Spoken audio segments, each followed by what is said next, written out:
Good morning រុនសួស្តីលោកអ្នកបងប្អូនត្រៀមហើយឬនៅ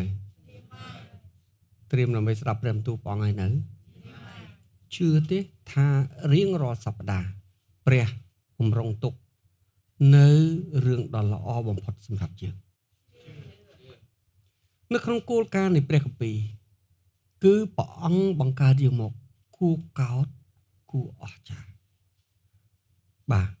ហើយដល់ព្រោះព្រះអង្គបង្កើតយើងមកគួរកោតអស្ចារ្យគួរកោតគួរអស្ចារ្យឲ្យដូចហើយចំរូបអង្គព្រះតែងបំរុងទុកនៅអ្វីដែលល្អបំផុតមិនមែនល្អដែរតែល្អបំផុតសម្រាប់អស់អ្នកដែលស្រឡាញ់ហើយកោតខ្លាចព្រះអាមែនបាទហើយការល្អនោះគឺមករាល់ពេលរាល់វេលាបាទមករាល់ថ្ងៃមករាល់ខែមកជាប្រចាំហើយកាន់តែល្អទៅរហូតតតែយើងបានដូចព្រះគ្រីស្ទហើយជួបព្រះភ័ក្ត្រព្រះជាម្ចាស់អាមែននេះគឺជា concept គឺជាគោលគំនិតនៃព្រះគម្ពីរបាទបើលោកអ្នកបងប្អូនជឿព្រះជាម្ចាស់ហើយលោកអ្នកបងប្អូនបាទមើលឃើញថាជំនឿខ្ញុំមិនទៅមុខ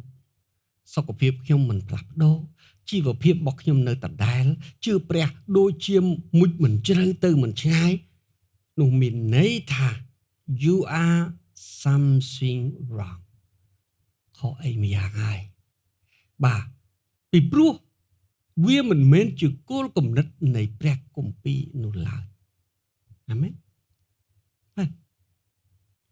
នេះគឺជាការពិតលោកអ្នកសូមក៏គិតចឹងនៅពេលដែលអធិរាជមួយទទួលដំណឹងថាព្រះរាជនីចាប់ដើមមានកបាទក្រៅពីអធិរាជនោះរីករាយបាទព្រះរាជនីនោះត្រូវបាន treat in special way ព្រះរាជនីនោះគឺត្រូវបានថែទាំយកទៅដាក់កាន់តែពិសេសបន្ថែមទៀតដោយព្រោះមានកត្រូវអត់ខ្ញុំហើយនឹងលោកនេះគឺជាកូនរបស់ព្រះហើយស្ដេចនៃឋានសួគ៌ចាប់តាំងពីថ្ងៃដែលយើងប្រែចិត្តទទួលព្រះអង្គបាទគឺយើងត្រូវបាន treat in special way រួចទៅហើយខុសពីមនុស្សដទៃផ្សេងទៀតហើយរឿងអ្វីក៏ដោយលោកអ្នកបងសំខាន់គឺ perspective ផ្នត់គំនិតបើផ្នត់គំនិតយើងមិនដូរហើយយើងមើលមិនឃើញមិនអាចទទួលសេចក្តីបង្រៀនត្រឹមត្រូវតាមព្រះគម្ពីរ you never change again បើផ្នត់គំនិតរបស់លោកអ្នកបងការយល់ឃើញរបស់អ្នកបងបាទគោលគំនិតលោកអ្នកបងមិនបានមើលឃើញមិនបានយល់ត្រឹមត្រូវតាមព្រះគម្ពីរទេសាច់ឈាមអ្នកនឹងមិនដែលបដូរឡើយវាជានឹងសំខាន់ពីព្រោះនោះគឺជា software គឺជាគេហៅថា software យកគំនិតបាទយើងអត់មានពាក្យលើសពីហ្នឹងទេបាទដែលអីគេដែលបង្កើតអ្វីគ្រប់យ៉ាងអ្វីទាំងអស់កើតចេញពីក្នុងគំនិតអ្វីទាំងអស់កើតចេញពីរបស់ដែលមើលអត់ឃើញដូចជាព្រះដែលមើលមិនឃើញបង្កើតអ្វីដែលមើលឃើញចឹងដែរអាមែនបាទនេះគឺជាយើងត្រូវយល់ដឹងអញ្ចឹងហើយបានជាខ្ញុំផ្ទាល់ក៏ដូចជាព្រះពន្លាសរាប់តានិងសាទេវីប្រយ័ត្នខ្លាំងណាស់ឲ្យលោកអ្នកបងប្អូនយល់ដឹងត្រឹមត្រូវទទួលសេចក្តីបង្រៀនត្រឹមត្រូវមាន perspective ត្រឹមត្រូវពីព្រោះវាជាគ្រឹះនៃការផ្លាស់ប្ដូរគ្រប់យ៉ាងនៅក្នុងជប់នេះកុំមើលឃើញថាធម្មតាមនុស្សពីរនាក់ស្ថិតនៅក្នុងស្ថានភាពតែមួយតែគំនិតខុសគ្នាម្នាក់មើលឃើញតែរឿងនៅចំពោះមុខ វេទនាតោកយ៉ាលំបាកជីវិតគឺតែប៉ុណ្ណឹងតែម្នាក់ផ្សេងទៀតនៅក្នុងស្ថានភាពដូចគ្នាប៉ុន្តែគាត់មានក្តីសង្ឃឹមបាទគាត់សម្លឹងមើលតែអនាគតក៏មើលបច្ចុប្បន្នភាពរបស់គាត់ដែរគាត់ថាខ្ញុំនឹងផ្លាស់ប្ដូរខ្ញុំនឹងប្រសើរខ្ញុំនឹងចម្រើនឡើងមិនយូរប៉ុន្មានមនុស្សពីរនឹងមានវាសនាខុសគ្នាដាច់តើគាត់ខុសគ្នាពីកន្លែងណាគាត់ខុសគ្នាតាំងពីនៅក្នុងគំនិតរបស់គាត់ហើយដោយសារភាពខុសគ្នានៅក្នុងគំនិតរបស់គាត់ផ្លូវគាត់ក៏ដើរផ្សេងគ្នាដែរអត់តន់និយាយពីរឿងចេះឬមិនចេះអត់តន់និយាយពីរឿងមានឬមិនមានអត់តន់និយាយពីឱកាសអ្វីទាំងអស់ everything start with your thought ពីគំនិតរបស់យើងអញ្ចឹងហើយបាទព្រះជាម្ចាស់មានបន្ទូលថាបើអ្នកមិនផ្លាស់ប្រែជាថ្មីអ្នកនឹងមិនអាចចូលទៅក្នុងនគរព្រះបានឡើយពាក្យថាចូលទៅក្នុងនគរព្រះមិនមែនគ្រាន់តែទទួលសេចក្តីសង្គ្រោះទេពីព្រោះនគរព្រះមិនមែនមានតែសេចក្តីសង្គ្រោះទេនៅក្នុងនគរព្រះគឺមានអ្វីគ្រប់យ៉ាង all original អ្វីគ្រប់យ៉ាងដែលជាប្រភពដើមធនធានប្រពោអំណរអំណាចបជាស្ដាទ្រព្យសម្បត្តិគេឈ្មោះកិត្តិយសគ្រប់យ៉ាងគឺជារបស់ព្រះហើយនៅក្នុងនគរព្រះនៅពេលដែលព្រះជាម្ចាស់ថាបើមិនផ្លាស់ប្ដូរជាថ្មីអ្នកមិនអាចចូលទៅក្នុងនគរព្រះបានឡើយលើសពីក្តីសង្គ្រោះ more than a salvation ចាំបានទៅប្រយ័ត្នអ្នកអាចអត់អ្វីគ្រប់យ៉ាងអ្នកអាចបាត់អ្វីគ្រប់យ៉ាងតែអ្នកមិនអាចផ្លាស់ប្ដូរការគិតទេតែការគិតរបស់អ្នកលែងត្រឹមត្រូវជីវិតអ្នកក៏លែងផ្លាស់ប្ដូរដែរ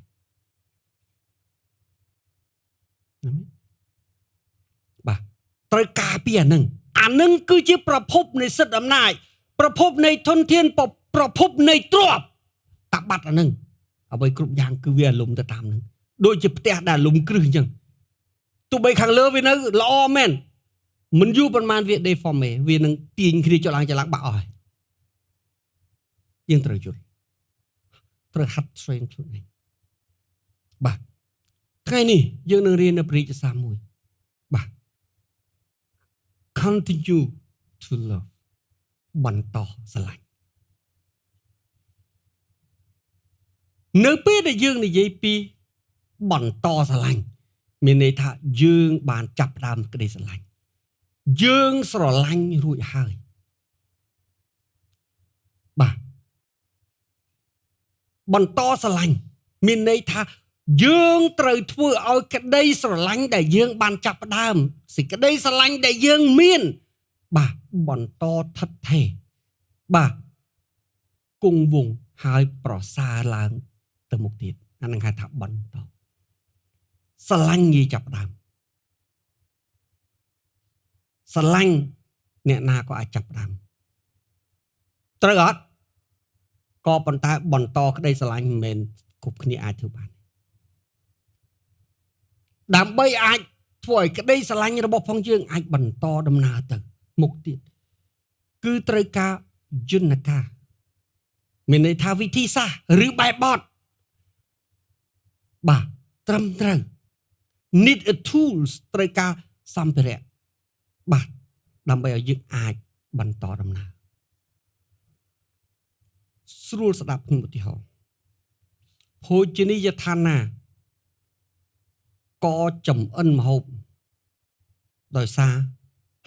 ត្រីហើយនឹងសាច់ត្រូវអត់ត្រីទឹកសាបក៏ដោយត្រីទឹកប្រៃក៏ត្រីប្រភេទណាក៏ដោយត្រីគឺត្រីសាច់ទោះបីសាច់ប្រភេទណាហើយសាច់គឺសាច់យើងនិយាយតែអញ្ចឹងចុះភោជនីយដ្ឋានណាក៏ត្រូវការត្រីនិងសាច់បាទយកមកចំអិនដែរសាច់ដដែលត្រីដដែលអ្នកនៅតាមចិញ្ចើមថ្នល់យកបានយ៉ាងច្រើន10000នេះក្នុងមួយចានអ្នកនៅភោជនីយដ្ឋានបាទគេអាចយកបាន$3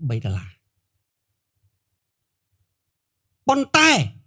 បើលោកអ្នកប្អូនទៅភោជនីយដ្ឋានជប៉ុនវិញមកកាសេអីចឹងទៅ250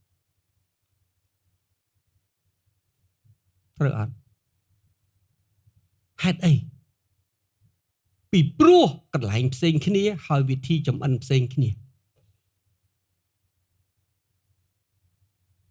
អាមែនវិធីចំអិនផ្សេងគ្នាបាទនេះគឺជារឿងសំខាន់បាទអញ្ចឹងហើយបានជាអីគេបាទបានជានៅក្នុងព្រះគម្ពីរមនុស្សគ្រប់គ្នាជឿព្រះដូចគ្នាមានព្រះគម្ពីរជាគោលដូចគ្នាក៏ប៉ុន្តែមានអ្នកទទួលពរនិងអ្នកអត់ទទួលពរ basic need តម្រូវការបាក់ធំជឿព្រះរួចពីបាបដូចគ្នាត្រូវអត់ប៉ុន្តែផុតពីរួចពីបាបទៅ we need something more ពីព្រោះជីវិតមិនគ្រាន់តែត្រូវការមានកំណើតទេបន្ទាប់ពីជីវិតចាប់បដិសន្ធិហើយជីវិតត្រូវការ something more ដើម្បីបន្តជីវិតនឹងតទៅទៀតត្រូវអត់ប៉ុន្តែគ្រីស្ទបរិស័ទចាប់ចប់ទំនឹងជឿព្រះរួចពីបាបទៅឋានសួគ៌ that's all ពីលោកកបាត់ដល់វិវរណៈចប់ប៉ុន្តែព្រះពលិស្រាប់ថានឹងសាធីវីប្រាប់លោកអ្នកបងប្អូនថាត្រូវជឿព្រះរួចពីបាបបានទៅឋានសួគ៌ក៏ប៉ុន្តែមុនពេលទៅឋានសួគ៌នៅពេលដែលអ្នកកំពុងនៅរស់នៅលើផែនដីឡើយ God want you to get something more ព្រះអង្គចង់ឲ្យលោកអ្នកបងប្អូនទទួលអីបន្ថែមទៀតបាទនៅក្នុងពេលដែលនៅរស់ពីព្រោះលោកអ្នកបងប្អូនជាសាក្សីពីព្រះនោះជាអ្វីដែលយើងបង្រៀននៅក្នុងគោលការណ៍នៃព្រះគម្ពីរអាមែនបាទបើសិនជាលោកអ្នកបងប្អូនគ្រាន់នឹកឃើញជឿព្រះហើយបានសង្គ្រោះទៅឋានសួគ៌គ្មានបាទអត់មានការយល់ដឹងអ្វីផ្សេងទៀតទេជំនឿអ្នកគ្មានកម្លាំងឡើយពីព្រោះវាយូរណាស់ต้องរំទៅដល់ឋានសួគ៌អាមែនបាទពពកនឹងយូរណាស់ក្តីសន្យានឹងយូរណាស់ហើយដោយព្រោះសង្ឃឹមយូរពេកប្រហែលជាបាត់តាមផ្លូវផងចឹងហើយបានយើងត្រូវការរង្វាន់លួងចិត្តអាមែនខ្ញុំឧទាហរណ៍បាទឥឡូវខ្ញុំឧទាហរណ៍កូនខ្ញុំយើងឋានមកខាងលើមកអូខេឥឡូវខ្ញុំនិយាយទៅកាន់គាត់ខ្ញុំថាបើកូនរៀនចប់មហាវិទ្យាល័យបាននឹងទិញឡានឲ្យអានឹងគឺជារង្វាន់ដែលសម្រាប់គាត់ណាបានទិញឡានឲ្យប៉ុន្តែចប់មហាវិទ្យាល័យពីឥឡូវទៅវា10ឆ្នាំជាងទៀតអញ្ចឹងអារង្វាន់នឹងវាធំវាអស្ចារ្យវា surprise ប៉ុន្តែវាយូរអស់10ឆ្នាំទៀតដើម្បីឲ្យគាត់អាចទៅដល់អារង្វាន់ធំនឹងខ្ញុំត្រូវការមានរង្វាន់លួងចិត្តដល់គាត់បើខែនេះកូនរៀនបានលេខ1កូនបាន50ឡានបើឆ្នាំនេះកូនរៀនបានលេខ1បាទដូរកង់ឲ្យឃើញអត់អញ្ចឹងអញ្ចឹងអាប្រាក់រង្វាន់តិចតួចនេះវាធ្វើឲ្យគាត់ដេញតាមមានកម្លាំងដើម្បីទទួលយកអាធំផុតតែបើសិនអត់មានអាតូចតូចហ្នឹងអញ្ចឹងហើយបានជាពេលដែលយើងនៅរស់ដូចគ្នាព្រះចង់ឲ្យយើងភ្លក់ taste heavenly taste heavenly life បាទឲ្យយើងភ្លក់រសជាតិនៃឋានសួគ៌ថាអីជឿព្រះល្អអញ្ចឹងណាជឿព្រះអស្ចារ្យអញ្ចឹងណាជឿព្រះវិសេសអញ្ចឹងណាដើម្បីអីគេ motivate យើងជំរុញចិត្តយើងឲ្យយើងអាចទៅមុខទៀតអាមែនបាទនេះគឺជាអ្វីដែលព្រះគម្ពីរដូចគ្នាឥឡូវត្រឡប់មកវិញរឿងបន្តស្រឡាញ់បើលោកអ្នកបងប្អូនមើលទៅក្នុងដើមជំពូក13ព្រះគម្ពីរបានប្រាប់ថាព្រឹត្តិការណ៍នេះកើតឡើងនៅថ្ងៃបុណ្យរំលងប៉ុន្តែព្រះគម្ពីរប្រើពាក្យថាមុនបុណ្យពីព្រោះបុណ្យចាប់ផ្ដើមពេលថ្ងៃលិចហើយរឿងរ៉ាវកើតក្នុងថ្ងៃហ្នឹងប៉ុន្តែមុនពេលកម្មវិធីចាប់ដើមបាទហើយយើងដឹងថាបាទ បើកើតពីការបរិច្ឆេទ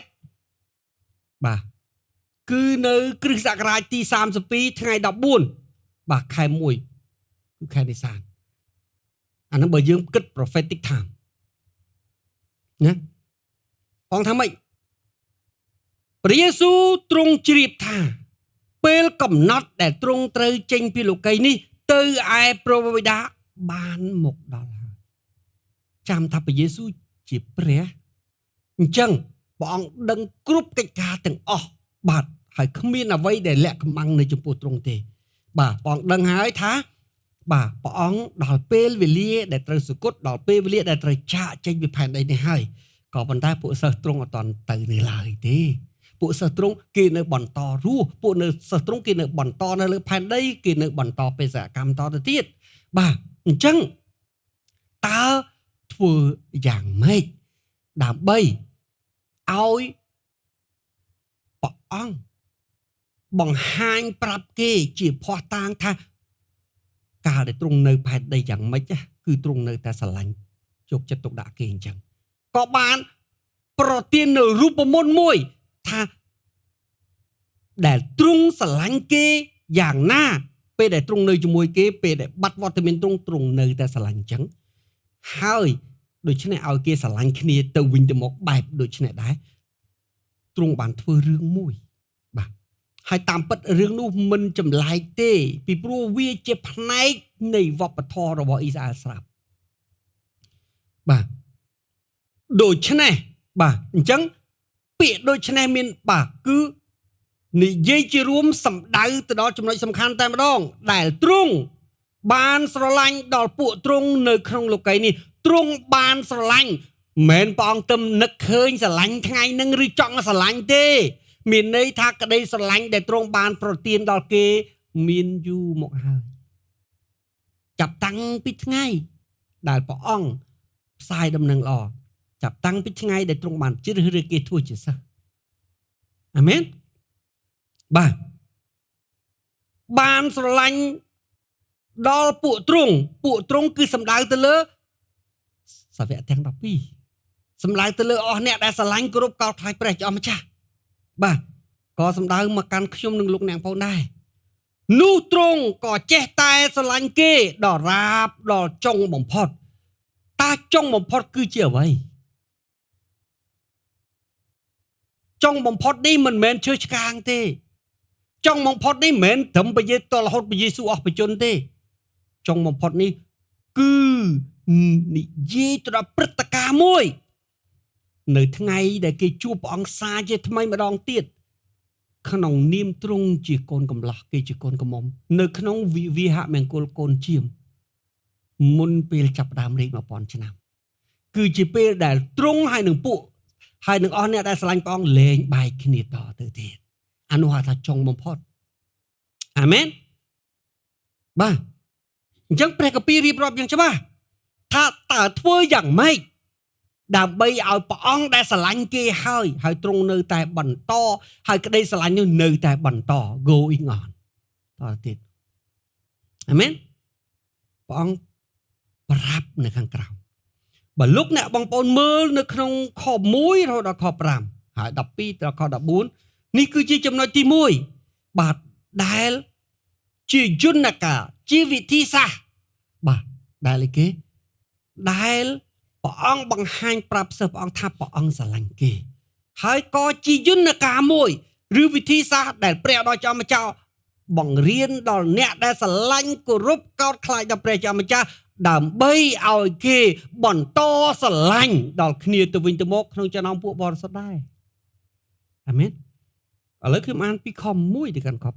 5បាទខ្ញុំអានចាប់ខ1អីបាទកំពុងពេលបាយយប់នោះមានន័យថាពិធីបុណ្យបានចាប់ផ្ដើមហើយអាមែនបាទដរាបបាទកាលអរិយបានបញ្ចូលចិត្តយូដាសអេសការីយ៉ុតជាកូនស៊ីម៉ូនឲ្យបញ្ជូនទ្រង់នោះដោយព្រោះព្រះយេស៊ូវបានជ្រាបថាព្រះវរបិតាបានប្រគល់ការទាំងអស់មកក្នុងព្រះហស្ថទ្រង់បាទហើយទ្រង់មកពីព្រះក៏ត្រូវទៅឯព្រះវិញ បាទអញ្ចឹងខ2និងខ3ព្រះគម្ពីរគ្រាន់តែខ្វូតប្រាប់យើងថាព្រះយេស៊ូវជានរណាព្រះយេស៊ូវជាព្រះដែលព្រះអង្គមកពីព្រះហើយព្រះអង្គត្រូវទៅព្រះយេស៊ូវជ្រាបសពគ្រប់យ៉ាងពីព្រោះហេតុអីបានជាលោកយូហានបញ្ជាក់កន្លែងនេះពីព្រោះគោលគំនិតរបស់ដំណឹងល្អយូហានគឺដើម្បីនាំមនុស្សទទួលព្រះយេស៊ូវជាព្រះអង្គម្ចាស់ជាព្រះអង្គសង្គ្រោះនៅចុងជំពូកព្រះអង្គថាម៉េចបានចែងទុកមកតែប៉ុណ្ណេះដើម្បីឲ្យអស់អ្នកដែលឮដែលកាន់អានបានទទួលស្គាល់ថាព្រះយេស៊ូវជាព្រះរាជបុត្រាហើយសង្គ្រោះដោយសារព្រះនាមទ្រង់នេះគឺជាគោលគំនិតនៃដំណឹងល្អយូហានដូច្នេះបានជាគាត់បញ្ជាក់បាទដើម្បីឲ្យអ្នកដែលអានយល់ថាព្រះយេស៊ូវជាព្រះរាជបុត្រានៃព្រះមកពីព្រះហើយត្រូវទៅឲ្យព្រះការសង្កត់របស់ផងទ្រង់មិនមានចៃដន្យឡើយអាមែនប៉ុន្តែមិនមែនមេរៀនយើងនៅថ្ងៃនេះទេខ្ញុំគ្រាន់តែដោយសារអានហើយខ្ញុំបញ្ជាក់អាមែនខ4ទ្រង់បានក្រោកពីសោយឡើងដោះព្រះពស្ត្របាទព្រះពស្ត្រគឺអាវក្រៅពីព្រោះជនជាតិអ៊ីស្រាអែលដូចជាជនជាតិចិនអញ្ចឹងសម្លៀកបំពាក់អាចនឹងលើសពី2នៅលើខ្លួនតែមួយយើងស្លៀកសម្លៀកបំពាក់បើថាគឺអាវហើយបាទប៉ុន្តែអ៊ីស្រាអែលក៏អត់អញ្ចឹងទេគេមានអាវនៅខាងក្នុងបាទដែលជាប់នឹងសាច់របស់ផងគេបាទដូចបើយើងនិយាយឲ្យស្រួលស្រាប់អាវខាងក្នុងអាវតំណប់ខាងក្នុងឬដូចលីអូរបស់សម្លៀកបំពាក់អញ្ចឹងរ៉ូបស្ដើងសខាងក្នុងបាទដើម្បីអីគេបាទហើយអានឹងវាដូចជាលីអូរបស់គេអញ្ចឹងហើយគេពាក់អាវខាងក្រៅមួយថែមទៀតអញ្ចឹងនៅពេលដែលគេត្រូវបាទដោះបោកពីព្រោះគេអត់មានសម្លៀកបំពាក់ច្រើនដូចយើងបច្ចុប្បន្នទេគេបោកអាក្រៅទៅហើយវប្បធម៌ហ្នឹងឃើញមាននៅក្នុងភាសាចិនជនជាតិចិនវប្បធម៌ហ្នឹងឃើញមាននៅក្នុងជនជាតិអីគេបាទអ៊ីស្រាអែលវប្បធម៌ហ្នឹងឃើញមាននៅក្នុងជនជាតិជប៉ុនជាជនជាតិដទៃផ្សេងទៀតបាទជាពិសេសស្រុកដែលត្រជាក់គេមាន 4-5 ជាន់នោះបាទហាក្រៅហ្នឹងគេគ្រាន់តែគ្របពីលើទេអញ្ចឹងពាក្យដោះអាវកន្លែងហ្នឹងយើងបាទគឺអីគេគឺដោះអាវក្រៅបាទ officially robe ហ្នឹងចេញបាទ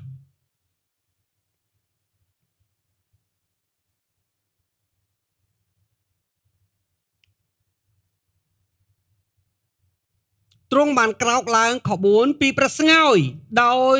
ដោះព្រះពស្ត្រចេញរួចយកក្រមាមកក្រវ៉ាត់អង្គភាសាយើងប្រើពាក្យក្រមាបាទគេនឹងវាដូចជាក្រមាដែរដូចថាលីតចឹងបាទដែលអីគេដែល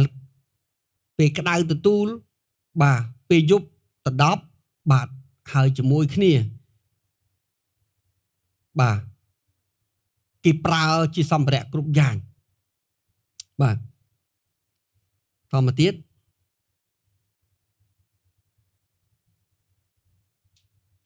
ក្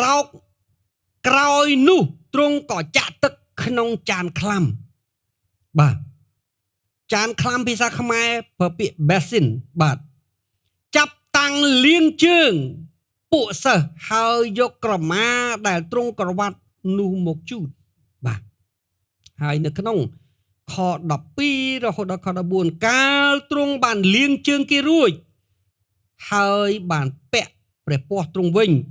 នោះទ្រង់ក៏គង់នៅតុមានបន្ទូលទៅគេថាតើអ្នកយល់ការដែលខ្ញុំ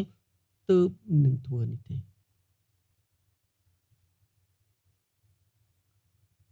ខ្លាចក្រែងគេមិនចាប់អារម្មណ៍បាទនឹងអ្វីដែលទ្រង់ធ្វើឬក៏ miss what is important teaching អ្វីដែលព្រះអង្គបង្រៀនគេយ៉ាងសំខាន់ព្រះអង្គចាប់ផ្ដើមជាមួយនឹងសំណួរជឿអ្វីខ្ញុំធ្វើអត់មានន័យថាព្រះយេស៊ូវកំរបង្រៀនហើយប្រើសំណួរដើម្បីទាញឲ្យគេមានចាប់អារម្មណ៍ណាព្រះអង្គបង្រៀនហើយបាទគេចាប់បានបណ្ណាយកប៉ុណ្ណឹងទៅប៉ុន្តែដោយព្រោះសេចក្តីបង្រៀននេះសំខាន់បានជាព្រះអង្គបង្រៀនគេហើយព្រះ បងខ្លាចគេមិនចាប់អារម្មណ៍បងសួរគេបញ្ជាក់ថែមទៀតបាទណាតើអ្នករាល់គ្នាយល់ការដែលខ្ញុំទើបនឹងធ្វើនេះឬទេព្រះអង្គចង់ឲ្យគេយល់ច្បាស់យល់ដើម្បីអីយល់ដើម្បីឲ្យគេបន្តប្រព្រឹត្តយល់ដើម្បីឲ្យគេបន្តបង្រៀននៅក្នុងក្រុមជំនុំនៃព្រះអាមែនលោកអ្នកយើងមិនអាចប្រព្រឹត្តទេនៅអ្វីពេលដែលយើងមិនយល់ហើយយើងក៏មិនអាចបង្រៀននៅអ្វីដែលយើងមិនបានរៀនដែរវាជារឿងសំខាន់អ្នករាល់គ្នាហៅខ្ញុំជាគ្រូហើយជាព្រះអម្ចាស់ហេតុអ្វីបានជាព្រះអង្គនិយាយកន្លែងហ្នឹងពីព្រោះឋានៈព្រះអង្គជាគ្រូហើយនឹងជាព្រះម្ចាស់នឹងទង្វើដែលទ្រង់ទៅតែធ្វើគឺវាជារឿងបាញ់ច្រាស់គ្នាអាមែនបាទឋានៈព្រះអង្គជាគ្រូហើយជាព្រះម្ចាស់គឺជាអ្នកដែលមានឧត្តមភាពខ្ពង់ខ្ពស់ប្រសើរដែលត្រូវឲ្យគេបំរើត្រូវឲ្យគេលាងជើងនេះគឺជាធម្មតាក៏ប៉ុន្តែព្រះយេស៊ូវធ្វើមិនធម្មតាពីព្រោះទោះបើទ្រង់ជាព្រះហើយជាព្រះម្ចាស់ប៉ុន្តែទ្រង់បែរទៅជាធ្វើរឿងមិនធម្មតាគឺមកលាងជើងឲ្យគេទៅវិញអាមែនបាទនៅក្នុងវប្បធម៌អ៊ីស្រាអែលគ្រប់ទាំងផ្ទះនៅមុនចូលផ្ទះគឺតែងមានពាងដាក់ទឹកសម្រាប់លាងដៃលាងជើងបាទនៅពេលដែលមនុស្សចូលមកក្នុងផ្ទះគេនឹងមិនអាចដើរចូលទៅក្នុងផ្ទះបាទបានទេបើសិនជាគេមិនលាងដៃលាងជើងជាមុនបាទជាពិសេសអ្នកធំមេគ្រួសារបាទចៅវាយដែលដើរពីខាងក្រៅចូលមកបើបំរើដែលមានឋានៈតូចជាងគេតែងរត់យ៉ាងលឿនបាទសំដៅទៅកាន់ពាងទឹកចៅវាយក៏ដើរទៅកាន់ពាងទឹកអ្នកបំរើក៏ដើរទៅកាន់ពាងទឹកហើយអ្នកបំរើដែលមានឋានៈតូចទាបជាងគេក្នុងគ្រួសារនោះដួសទឹកលាងជើងលាងដៃជូនចៅវាយនាយហើយជូតជូនលោកយ៉ាងស្អាតបាទនេះជាតួនាទីរបស់អ្នកបំរើទើបលោកធ្វើដំណើរចូលទៅកាន់ផ្ទះអាមែនបាទប៉ុន្តែនៅកន្លែងនេះអ្នកដែលលាងហើយអ្នកដែលជូតដៃជូតជើងគេវាមិនមែនជាអ្នកបំរើតូចទាបប៉ុន្តែជាព្រះដ៏ធំបណ្ដាច់ខ្ពស់បណ្ដាច់ជាព្រះម្ចាស់របស់គេទៅវិញនេះគឺជាភាពខុសគ្នាអាមែនអញ្ចឹងហើយបាទបានជាព្រះអង្គប្រាប់គេបាទពីព្រោះគេងាយយល់ទេពីព្រោះនេះជាប្រពៃណីនិងវប្បធម៌របស់គេប៉ុន្តែអ្វីដែលគេពិបាកយល់ហេតុអីអ្នកធំមកលាងជើងឲ្យខ្ញុំដែរជាមនុស្សតូចទាបនេះគឺជាអ្វីដែលគេមិនយល់ហើយព្រះអង្គសួរគេពីព្រោះចង់ឲ្យគេយល់ថាជាធម្មតាអ្នកតូចលាងជើងឲ្យអ្នកធំតែនៅថ្ងៃនេះជាថ្ងៃមិនធម្មតាពីព្រោះខ្ញុំជាអ្នកធំលាងជើងឲ្យអ្នកជាអ្នកតូចហើយខ្ញុំមានមេរៀនមួយយ៉ាងសំខាន់សម្រាប់អ្នកភាសាសាមញ្ញគឺមានន័យចឹងអាមែនយើងឃើញតមកទៀតយ៉ាងម៉េចបាទនោះក៏ត្រូវមែនពីព្រោះគឺខ្ញុំនេះហើយព្រះអង្គថាខ្ញុំហើយគឺជាព្រះខ្ញុំហើយគឺជាព្រះម្ចាស់អត់មានផ្លាស់ប្ដូរទេអាមែនបើខ្ញុំដែលជាព្រះម្ចាស់ហើយជាគ្រូបានលាងជើងឲ្យអ្នករាល់គ្នានោះគួរតែអ្នករាល់គ្នាលាងជើងដល់គ្នានឹងគ្នាដែរបាទខមក14ព្រះអង្គមានបន្ទូលថាម៉េចបើទ្រង់ជាព្រះដែលខ្ពស់ហើយបន្ទាបខ្លួនលាងជើងឲ្យពួកសិស្សព្រះអង្គថាម៉េចគួរតែបាទនេះមិនពាក្យថាគួរតែវាខុសពីត្រូវតែវាជា comment ជាសេចក្តីបញ្ជាតែពាក្យគួរតែវាផ្សេងពីនឹងបាទមានន័យថាអ្នកចង់ធ្វើក៏ធ្វើទៅអ្នកមិនធ្វើក៏ធ្វើទៅក៏ប៉ុន្តែចាំបាច់រឿងនេះចាំបាច់បាទបើអ្នកយល់ហើយចង់រស់នៅតាមប្រតិបត្តិប្រងអ្នកត្រូវតែប្រព្រឹត្តបាទគួរតែអ្នករាល់គ្នាលើងជើងដល់គ្នាទៅវិញទៅមកហេតុអ្វីបានជាព្រះជាអង្គម្ចាស់លាងជើងឲ្យពួកសិស្សហើយព្រះអង្គ ឲ្យគេនឹកចាំពីគំរូរបស់ផងប្រងហើយបញ្ជាឲ្យគេលាងជើងឲ្យគ្នាទៅវិញទៅមកដៃឬជើងបាទគឺតកតងទៅនឹងជានិមិត្តរូបអំពីសកម្មភាពណាសកម្មភាពបាទយើងឃើញនៅកន្លែងនេះបាទអញ្ចឹងព្រះអង្គចង់ឲ្យគេយល់បាទថាដើម្បីឲ្យគេបន្តក្តីស្រឡាញ់ចំពោះនរណាម្នាក់ណាដើម្បីឲ្យគេបន្តក្តីស្រឡាញ់ចំពោះនរណាម្នាក់បាទដែលគេបានស្រឡាញ់តទៅមុខទៀតតើគេត្រូវធ្វើអ្វីបាទគេត្រូវបន្ទាបខ្លួនបាទអ្នកទាំងពីរត្រូវការបន្ទាបខ្លួនមិនមែនតែម្នាក់ទេបាទអញ្ចឹងការលាងដៃលាងជើងខ្ញុំបានបញ្យល់មិញហើយថាអីគេថាការលាងដៃលាងជើងគឺជានិមិត្តរូបនៃការលាងសម្អាតដែលតាក់ទងទៅនឹងបាទតួនាទីរបស់អ្នកតូចឬទេសកលជាន់ទាបបាទត្រូវធ្វើចំពោះចវាយក៏ប៉ុន្តែនៅកន្លែងនេះព្រះអង្គមិនរាប់អ្នកណាម្នាក់លាងជើងឲ្យអ្នកណាម្នាក់ជាទេសកលទេតែព្រះធ្វើយ៉ាងដូចនេះដើម្បីពន្យល់ប្រាប់យើងថាបើទ្រង់ជាព្រះទ្រង់បានធ្វើការយ៉ាងសំខាន់មួយសម្រាប់យើងបើយើងចង់ឲ្យក្តីស្រឡាញ់ដែលយើងមាននៅក្នុងក្រុមជំនុំបាទហើយយើងមានចំពោះគ្នាទៅវិញទៅមករវាងបងនិងប្អូនប្តីនិងប្រពន្ធកូនចៅក្រុមគ្រួសារហើយនៅក្នុងពួកបរិសុទ្ធរបស់ផងព្រះបាទចាប់ផ្ដើមជាមួយនឹងក្តីស្រឡាញ់រីកចម្រើនក្នុងក្តីស្រឡាញ់ហើយបន្តនៅក្នុងក្តីស្រឡាញ់តទៅទៀតបាទក្រៅគេត្រូវតែឲ្យគេរស់នៅជាមួយគ្នាដោយការបន្ទាបខ្លួនបាទហើយពាក្យថាការបន្ទាបខ្លួននេះបាទមានន័យថាម៉េចមិនរាប់ខ្លួនឯងជាធំមិនរាប់ខ្លួនឯងជាអស្ចារ្យមិនរាប់ខ្លួនឯងជាវិសេសមិនរាប់ខ្លួនឯងជាឧត្តមប្រសើរជាងអ្នកដទៃផ្សេងទៀតអ្នកឯងត្រូវតែបាទទទួលស្គាល់ខ្ញុំត្រូវទៅលូនត្រូវទៅវាមករកខ្ញុំបាទបើអ្នកឯងនិយាយរកខ្ញុំជាមុនខ្ញុំនិយាយរកអ្នកឯងតាមក្រោយមិនអញ្ចឹងទេបាទគឺម្នាក់បាទព្រមដាក់ចិត្តម្នាក់ព្រមដាក់កាយម្នាក់ព្រមបន្ទាបខ្លួនមិនយកខ្លួនជាធំមិនមើលខ្លួនឃើញជាអស្ចារ្យជាងអ្នកដទៃផ្សេងទៀតមិនយកប្រៀបលើគេទេទោះបីជាខាងសាច់ឈាមឬវណ្ណៈឋានៈទូនាទីយ៉ាងណាក៏ដោយប៉ុន្តែក្នុងនគរព្រះអង្គឲ្យមើលឃើញគ្នាបាទយ៉ាងម៉េចដែរជាបងជាប្អូនជាគ្រួសារលោកអ្នកបងនៅក្នុងគ្រួសារមានប្តីមានប្រពន្ធមានឪពុកម្ដាយមានកូនហើយពួកគេមានតួនាទីផ្សេងគ្នាក៏ប៉ុន្តែពួកគេមិនដែលជាធម្មតានៅក្នុងទំនាក់ទំនងឪពុកម្ដាយគិតថាអញធំជាងឯងម្ដាយមិនគិតថាអញម៉ែឯងបាទបងមិនគិតថាអញបងឯងបើសិនជាឪថាអញឪឯងម៉ែថាអញម៉ែឯងបងថាអញបងឯងគឺក្នុងគ្រួសារនោះគ្មានក្តីសុខទេតួនាទីត្រូវតែមានឋានានុក្រមត្រូវតែមានប៉ុន្តែជាធម្មតាគេមិនដែលយកគំនិតនឹងមកគិតហើយប្រព្រឹត្តចំពោះគ្នាទៅវិញទៅមកឡើយបាទបើសិនជា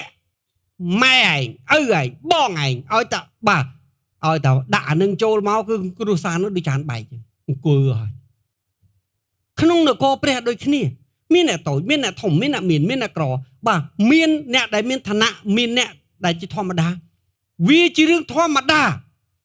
នៅទីណាក៏អញ្ចឹងដែរក៏ប៉ុន្តែនៅក្នុងនគរព្រះគេអត់យកអានឹង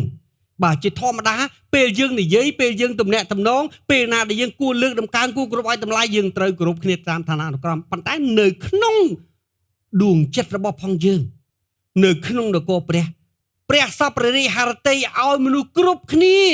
មើលទៅគ្នាចំពោះទៅវិញទៅមកបាទដោយក្តីស្រឡាញ់ហើយមិនយកប្រៀបលើគ្នាមិនយកឈ្នះមិនយកចាញ់បាទមិនមើលឃើញអ្នកណាអស្ចារ្យជាងអ្នកណាឬក៏អ្នកណាតូចជាងយើងនោះទេបាទអានេះជា spirit វិញ្ញាណដែលនៅក្នុងពួកបរិសុទ្ធរបស់ផងព្រះដែលព្រះ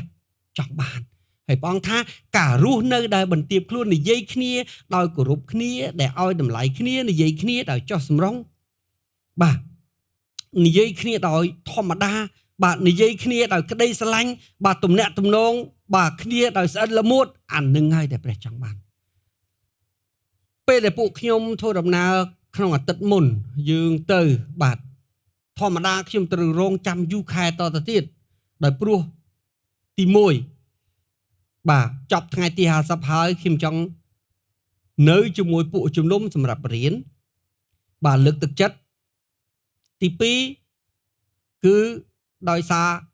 ខ្ញុំទើបម្ដាហើយខ្ញុំមិនចង់ដើរទៀតទី3ដោយសាររឿងដល់ខែវាត្រូវចំណាយគ្រប់រឿងអញ្ចឹងហើយខ្ញុំចង់លើកទៅខែណាមួយទៀតមិនកំណត់ទេដើម្បីនឹងទៅផ្ដាច់ចំណងវិញ្ញាណបណ្ដាសាបាទហើយ restore បាទធម្មជាតិឲ្យមានទំនាក់ទំនងជាមួយនឹងឲ្យល្អជាមួយនឹងប្រជាពលរដ្ឋខ្មែរឡើងវិញបាទនៅក្នុងខេត្តមួយចំនួនដែលអត់ទាន់បានធ្វើឥឡូវនេះយ៉ាងម៉េចដោយព្រោះខ្ញុំមើលឃើញថាធម្មជាតិវាកាចសាហាវបាទផ្ទះបាញ់ម្ដងងាប់គោជិត20ក្បាលបាទខ្ញុំមិនដែលឃើញលើកទី1ដែលទឹកក្តៅរហូតដល់ថ្នាក់ត្រីជាង2តោននៅក្នុងតំបន់រក្សាត្រីពូជត្រូវងាប់មិនដែលពេញបឹងហើយព្យុះម្ដងបាទ150000ខ្នងនៅថៃបាទនៅខេត្តឧបលរាជធានីហើយឮថារាប់រយខ្នងនៅស្វាយរៀងដែរបាទដល់ពេលយើងខ្ញុំថាខ្ញុំមិនចង់មានវបដិសារីទេមានន័យថាខ្ញុំមិនចង់បាទអីគេយឺតយូរដោយកំហុសរបស់ផងខ្ញុំមិនបានទៅធ្វើកិច្ចការងារដែលព្រះសម្បត្តិខ្ញុំធ្វើហើយមានឧបទ្ទវហេតុណាមួយកើតឡើងយើងក៏ទៅទាំងជំនឿបាទហើយទៅទាំងសង្ឃម៉ើងជាមួយគ្នានៅក្នុងបាទដំណើរទាំងអស់ហ្នឹងបងប្អូនខ្ញុំហើយនឹងខ្ញុំប៉ះដូចគ្នាពេលដែលយើងទៅដល់បឹងយ៉ាឡោមបាទទៅឲ្យមកវិញហើយបាទបាត់ខ្ញុំពីអាទិត្យមុនយើងទៅ6ខេត្តកំពង់ចាមត្បូងឃ្មុំកាចេះស្ទឹងត្រែងរតនគិរីមណ្ឌលគិរីទៅតែមកវិញជុំមិញបាទ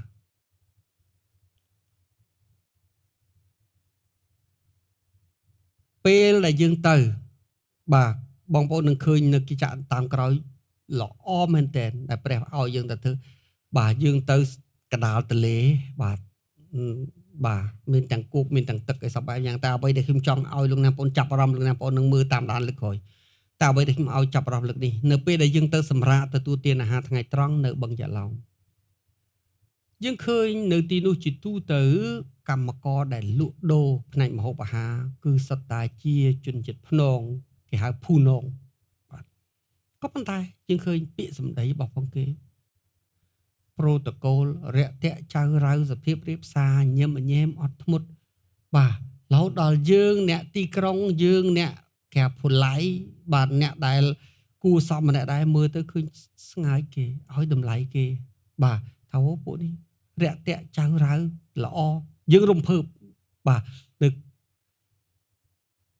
ដោយសារយើងគិតថាគាត់គ្រាន់តែជាជនជាតិនៅតំបន់ដាច់ស្រយាលក៏ប៉ុន្តែភាសាពាក្យសម្ដីរបស់គាត់ការតំណាក់តំណងមួយគាត់ល្អមែនទេគាត់សម្ដីសម្ដៅធ្វើឲ្យយើងអត់ទើសទេបាទគាត់មិនប្រកាសថាយើងទិញគាត់ឬមិនទិញគាត់មិនប្រកាសថាយើងអង្គុយតោបគាត់ឬមិនតោបគាត់បាទប៉ុន្តែគាត់និយាយតំណាក់តំណងមួយយ៉ាងឡើងបាទធ្វើឲ្យយើងអីគេមិនចង់ទិញក៏ទិញមិនចង់អង្គុយក៏អង្គុយបាទមិនចង់បាទតំណាក់តំណងក៏ត្រូវតែតំណាក់តំណងដោយព្រោះតែការគួរសមរបស់គាត់សុំសម័យបើសិនជាបរិយាកាសបែបនេះមាននៅក្នុងគ្រប់ទាំងក្រុមជំនុំនៅក្នុងនគរព្រះទាំងមូលតើបងប្អូននឹងសប្បាយយ៉ាងណាអាមែនបាទគេនឹងប្រែคล้ายក្រុមជំនុំនៅក្នុងតំបន់គេនៅក្នុងពហិរបស់គេឲ្យទៅជាឋានសួគ៌ហើយមនុស្សសពថ្ងៃចំណេះមិនខ្វះលុយកាក់ក៏សម្បូរបែបមធ្យោបាយច្រើនស្អីស្កះក៏ប៉ុន្តែអ្វីដែលគេខ្វះគឺ warming heart ដួងចិត្តដែលកក់ក្ដៅចំពោះគ្នាទៅវិញទៅមកមនុស្សមិនហ៊ាននិយាយជាមួយមនុស្សខ្លាចមនុស្សបាទពីជាការពិតយើងចូលទៅចរាយន្តជាមួយគេមើលយើងមើលគេអត់ហ៊ាននិយាយគ្នាទេ ហើយជាពិសេសអ្នកខ្លះផងបើឃើញមានអ្នកចូលទៅហើយបាទហើយខ្ញុំនិយាយនេះខ្ញុំជួបរាល់ថ្ងៃដោយសារការចល័យខ្ញុំត្រូវជិះចរាយន្តអញ្ចឹងជួបរាល់ថ្ងៃជួនកាលឃើញយើងចូលហើយគេអត់ចូលទេគេសុខចិត្តឲ្យយើងជិះមួយម្នាក់ឯងគេរងចាំជិះមួយទៀត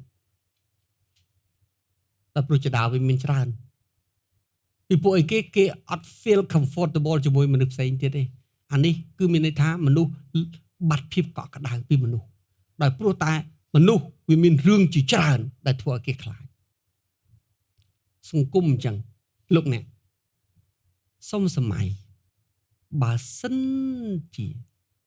សង្គមគេអញ្ចឹងចោះតែក្នុងសង្គមគ្រាស័ព្ទពោពេញដោយដួងចិត្តដែលកក់ក្ដៅហើយបងប្អូនស្រឡាញ់គោរពស្ដាប់បង្គាប់ព្រះជាម្ចាស់ហើយឲ្យតម្លៃស្រឡាញ់គ្នាដោយស្មោះត្រង់គ្រាន់តែចំណុចហ្នឹងទោះបីអ្នកមិននិយាយមួយម៉ាត់ពីព្រះយេស៊ូវក៏គេឃើញព្រះនៅក្នុងអ្នករួចហើយដែរហើយទោះបើអ្នកមិននិយាយមួយម៉ាត់ឬផ្សាយដំណឹងល្អពីមួយម៉ាត់ពីព្រះយេស៊ូវក៏មានគេមកសួរដែរហើយតាមមនុស្សណាដែលមិនចង់រស់នៅក្នុងសង្គមបែបនេះអាមែនតាមពិតការនាំអ្នកដទៃឲ្យជឿព្រះយេស៊ូវនៅក្នុងបរិបទបច្ចុប្បន្នភាព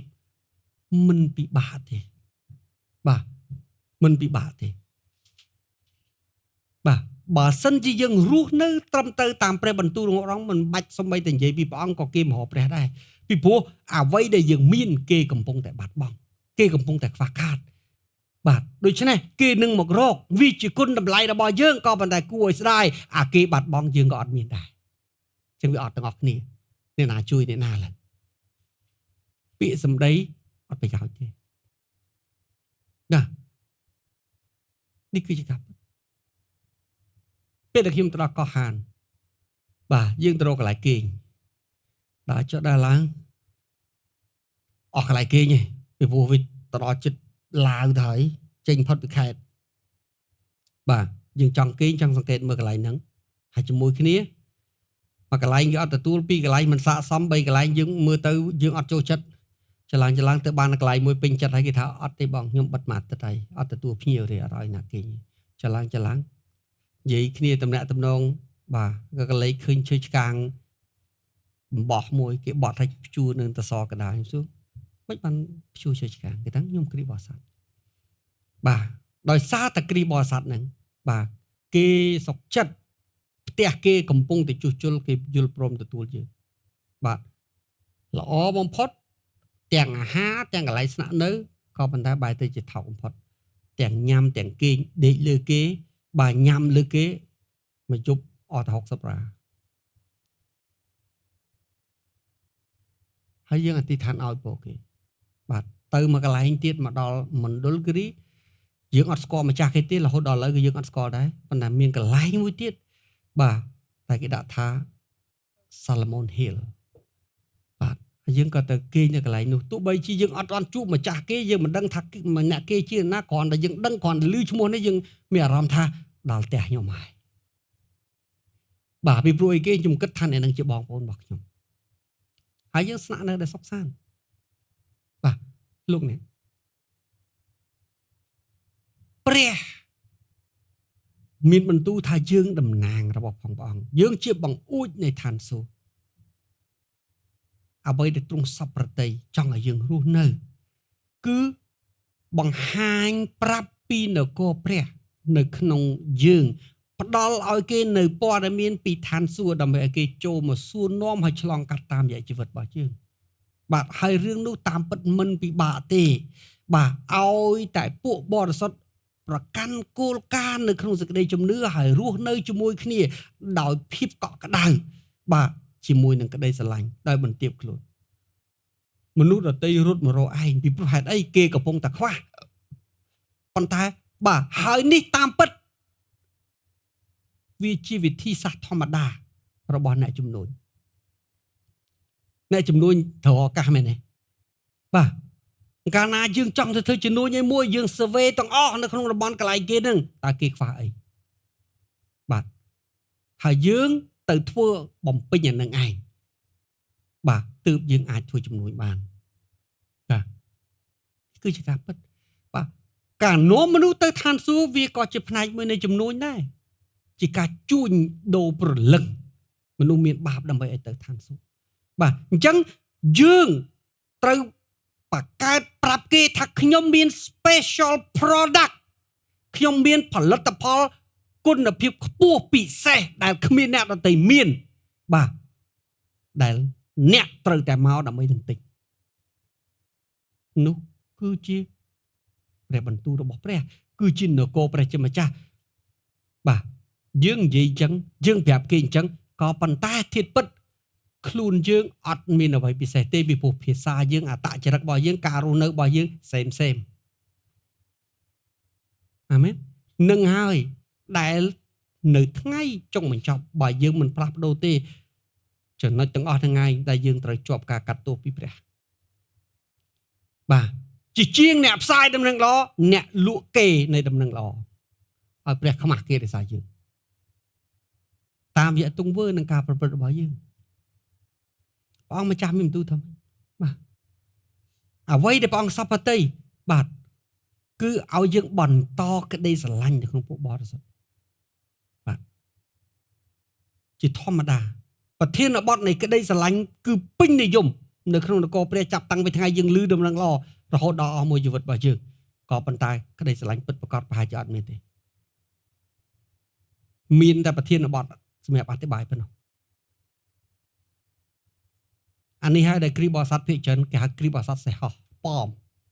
ខណៈយើងនិយាយនឹងទង្វើយើងខុសគ្នាគឺសេះហោះអាមែនបាទហើយដើម្បីឲ្យយើងអាចប្រព្រឹត្តតាមព្រះបន្ទូលតោងឲ្យពួកបរិសុទ្ធងាកចេញបាទមកប្រព្រឹត្តតាមព្រះបន្ទូលបាទម្នាក់ព្យាយាមយ៉ាងអស់ពីចិត្តបាទត្រឡប់មកងាកហើយរស់នៅតាមព្រះបន្ទូលของព្រះហើយព្យាយាម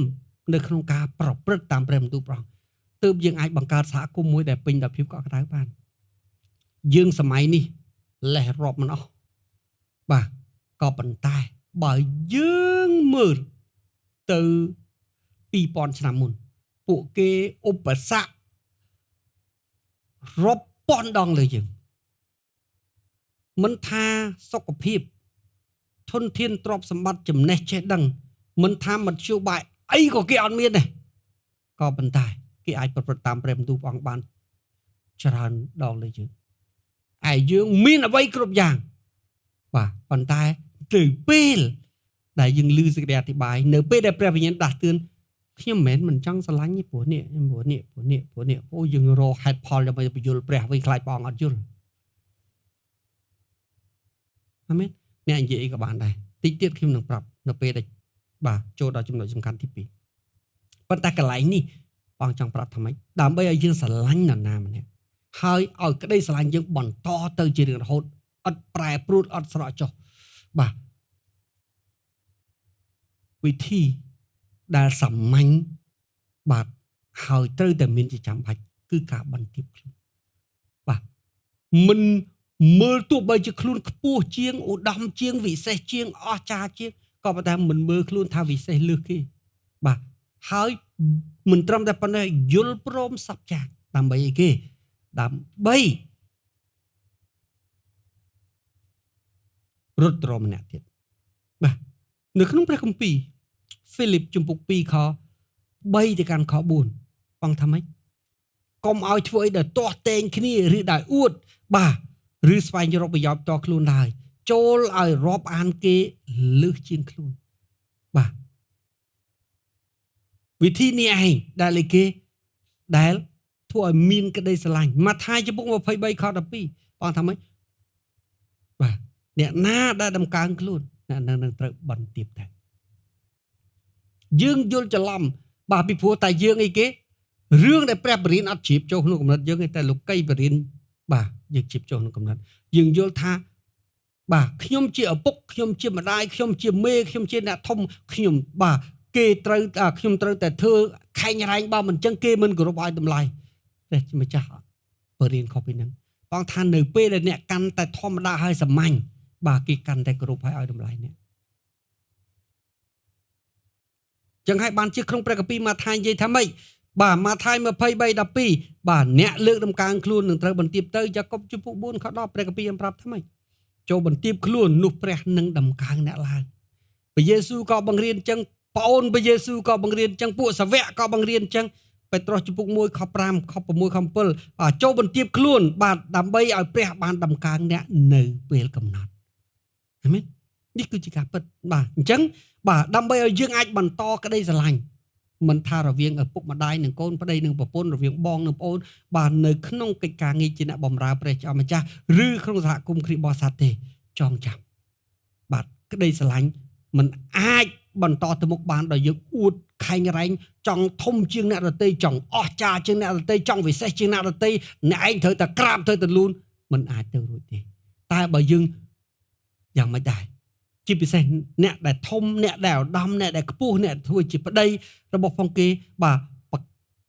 បង្កើតបរិយាកាសស្និទ្ធស្នាលបន្ទាបខ្លួនបាទមើលដាក់ខ្លួនឲ្យធម្មតាដូចអ្នកដទៃដើម្បីបាទរត់ចូលទៅរកគេជាមុននឹងហើយទើបគេអាចចូលមករកយើងបានពីព្រោះអ្នកតូចធម្មតាបាទគឺអីគេពិបាកនឹងចូលមករកយើងណាស់តោះតែយើងអ្នកធំតោះយើងអ្នកដែលអស្ចារ្យអ្នកបន្ទាបខ្លួនចូលទៅរកគេមុនអញ្ចឹងហើយបានព្រះយេស៊ូវដែលបងថាម៉េចបើខ្ញុំជាព្រះហើយជាស្ដេចខ្ញុំបាទបន្ទាបខ្លួនដើម្បីលាងជើងឲ្យអ្នកចុះអ្នកដែលមានឋានៈត្រឹមស្មើគ្នានេះអាចធ្វើចំពោះគ្នាបានអត់បើខ្ញុំនៅនេះអ្នកនៅនេះខ្ញុំធ្វើបានចុះអ្នកអញ្ចឹងដូចគ្នាធ្វើបានអត់បាទអត់ថាអ្នកណាធ្វើបានអ្នកនឹងជាអ្នកមានពរអាមែនចំណុចសំខាន់ទី2បាទ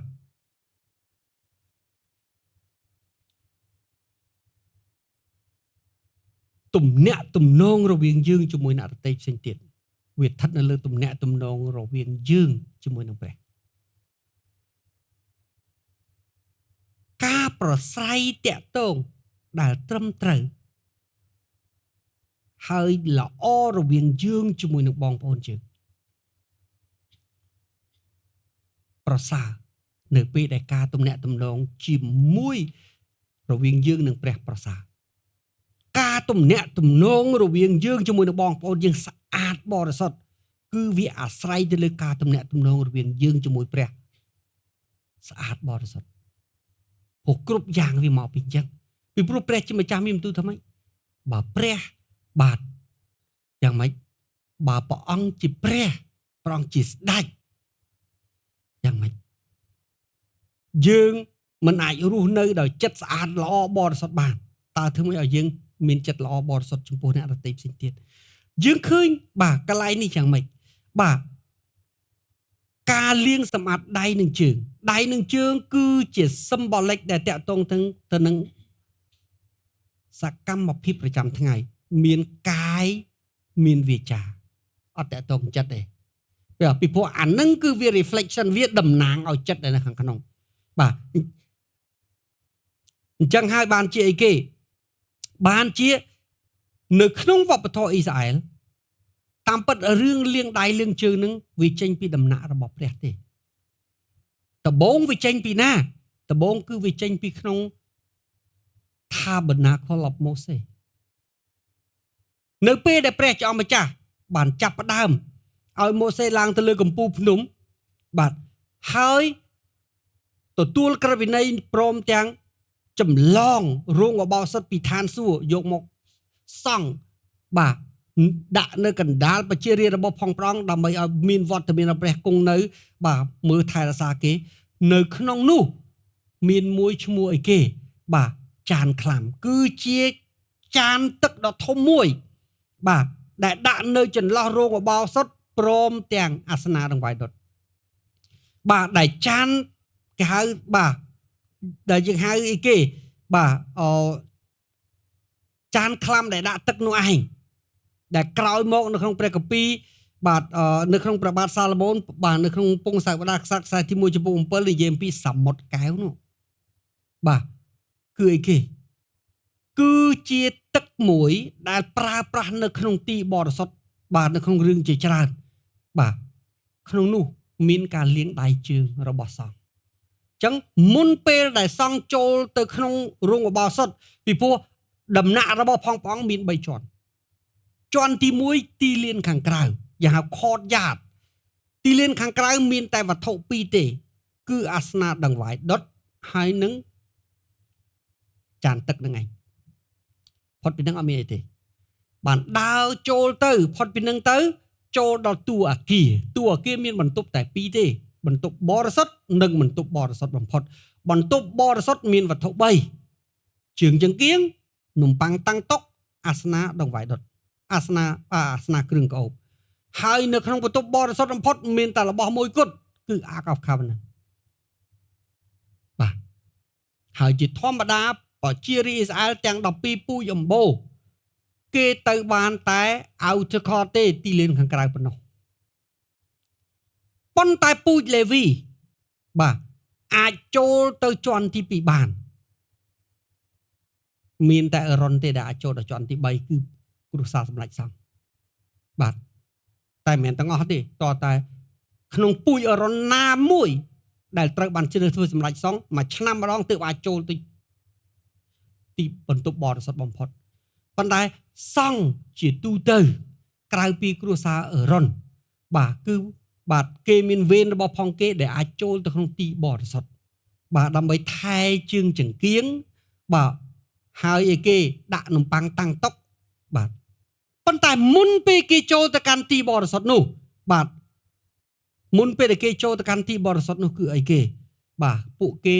ត្រូវតែមុជទឹកបដូរសម្លៀកបំពាក់ហើយបន្ទាប់មកគេត្រូវតែលាងដៃលាងជើងនឹងជានិមិត្តរូបនៃការលាងសម្អាតទើបគេមានគេហៅថាសិទ្ធិគ្រប់គ្រាន់ដើម្បីនឹងចូលទៅកាន់ទីបរិសុទ្ធអញ្ចឹងដៃជើងបាទដែលជានិមិត្តរូបនៃការប្រព្រឹត្តនៃសកម្មភាពនិងទម្លាប់ប្រចាំថ្ងៃនេះដែលកាន់ដែលប៉ះដែលប៉ល់ដែលដើរទៅគ្រប់ទីកន្លែងនេះវាជានិមិត្តរូបពីអំពើបាបដែលយើងប្រព្រឹត្តប្រចាំថ្ងៃបាទឥឡូវយើងមើលតាក់ទងទៅនឹងការលាងសម្អាតបាទមនុស្សនៅពេលដែលលាងសម្អាតធំគឺគេចូលទៅក្នុងកន្ទប់ទឹកហើយគេមួយទឹកទាំងមូលមែនអត់ត្រូវទេបាទគេមួយទឹកទាំងមូលអាការមួយទឹកទាំងមូលនឹងនៅក្នុងនគរព្រះជាម្ចាស់គឺការសម្រេចចិត្តទទួលព្រះយេស៊ូវជាម្ចាស់និងជាព្រះអង្គសង្គ្រោះអានឹងយើងមួយទឹកទាំងមូលហើយចូលទៅចំពោះព្រះបន្ទាបខ្លួនលន់ទូសាររបៀបបាបដើម្បីសូមឲ្យព្រះអង្គអត់ទោសឲ្យផ្ដាច់ចំណងវិញ្ញាណបណ្ដាសាឲ្យលាងសម្អាតយើងដើម្បីប្រលឹងយើងបានកើតជាថ្មីមានឈ្មោះកត់ទុកក្នុងនគរព្រះអានឹងគឺមួយទឹកតើបានទេកន្លែងហ្នឹងខ្ញុំនិយាយសួរស្ដាប់បាទក៏ប៉ុន្តែយ៉ាងម៉េចដែរប៉ុន្តែប្រលឹងដ៏ស្អាតទៀតវារស់នៅក្នុងរូបកាយដែលមានពេញដោយនិស្ស័យបាបអញ្ចឹងរាល់ថ្ងៃបាទការនិយាយស្ដីការទំនាក់ទំនងបាទការប្រព្រឹត្តទៅយើងតែងតែជំពប់ដួលបាទហើយប្រឡាក់ប្រឡោះទៅដល់អំពើបាបផ្សេងដែលប្រៀបដូចជាធូលីដែលប្រឡាក់ដៃហើយនឹងជើងរបស់យើងអញ្ចឹងហើយបានជាអីគេបានជានៅក្នុងសម្ដេចសង្ឃគេឲ្យយើងមុនពេលដែលចូលទៅក្រៅពីមួយទឹកសម្អាតដូរសម្លៀកបំពាក់ហើយគេត្រូវលាងដៃនិងលាងជើងបាទព្រះកពីឋានសួគ៌ design អញ្ចឹងមកគឺដើម្បីរំលឹកប្រាប់ពួកសង្ឃឲ្យគេសញ្ជឹងគិតហើយពិចារណាថាព្រះទ្រង់ល្អព្រះទ្រង់បរិសុទ្ធគ្មានសេចក្តីអាកខ្វក់ឬអំពើបាបណាអាចចូលទៅចិត្តព្រះបានទេហើយបើឯងចូលទៅរកព្រះឯងត្រូវតែស្អាតបើមិនស្អាតឡាប់ហើយដូច្នេះហើយបានជាគេបាទឋានសួគ៌បង្កើតឲ្យមានពិធីលាងដៃនេះគឺជានិមិត្តរូបទង្វើខាងសាច់ឈាមនោះជានិមិត្តរូបឲ្យគេគិតថាតើជីវិតរបស់គេយ៉ាងណានៅចំពោះព្រះការគិតការពិចារណាការប្រព្រឹត្តគេនៅចំពោះព្រះចំពោះបងប្អូនដទៃទៀតស្អាតត្រឹមត្រូវហើយឬនៅមុនចង់ទៅព្រះនឹងមុនចង់ចូលក្នុងដំណាក់ព្រះនឹងនេះគឺជាអ្វីដែលព្រះគម្ពីរចង់ពន្យល់មិនមែនជាការគ្រាន់តែលាងឬក៏តាក់ទងហាយចិនអនាម័យនឹងទេតែអនាម័យខាងសាច់ឈាមនោះវាអនាម័យហើយក៏ប៉ុន្តែវាជា reflection អំពី meditation ការគិតការពិចារណាការសញ្ជឹងគិតថាតើយើងស័ក្តិសម ដើម្បីនឹងចូលទៅរកព្រះហើយនៅចេញពីវប្បធម៌ហ្នឹងគេចម្លងយកមករស់នៅក្នុងជីវភាពប្រចាំថ្ងៃគឺទេសកលលៀងជើងឲ្យច្បាយតាក់ទងនឹងហាយចិនហ្នឹងអាមែនហើយព្រះយេស៊ូវយកវប្បធម៌ហ្នឹងយកមកបង្រៀនប្រាប់យើងអញ្ចឹងបានជាចំណុចសំខាន់ទី2ការសម្អាតជាប្រចាំនេះតាក់ទងការលាងដៃលាងជើងនេះដែលព្រះអង្គប្រាប់ថាម៉េចអ្នកស្អាតហើយត្រូវការទៅលាងដៃលាងជើងហេតុអីបានព្រះនិយាយថាពួកសិស្សរបស់ស្អាតហើយពីព្រោះគេបានថ្វាយខ្លួនគេបានទទួលគេបានដើរតាមព្រះយេស៊ូវអស់3ឆ្នាំកន្លះហើយអាមែនបាទពួកគេបាទយ៉ាងម៉េចដែរពួកគេបានត្រឡប់ទៅជាអ្នកដែលស្អាតបរិសុទ្ធហើយអញ្ចឹងការលាងដៃលាងជើងគឺគ្រាន់តែជាការសម្អាតនៅអ្វីដែលគេការគិតមុននឹងពួកគេមានអីគេបាទនាង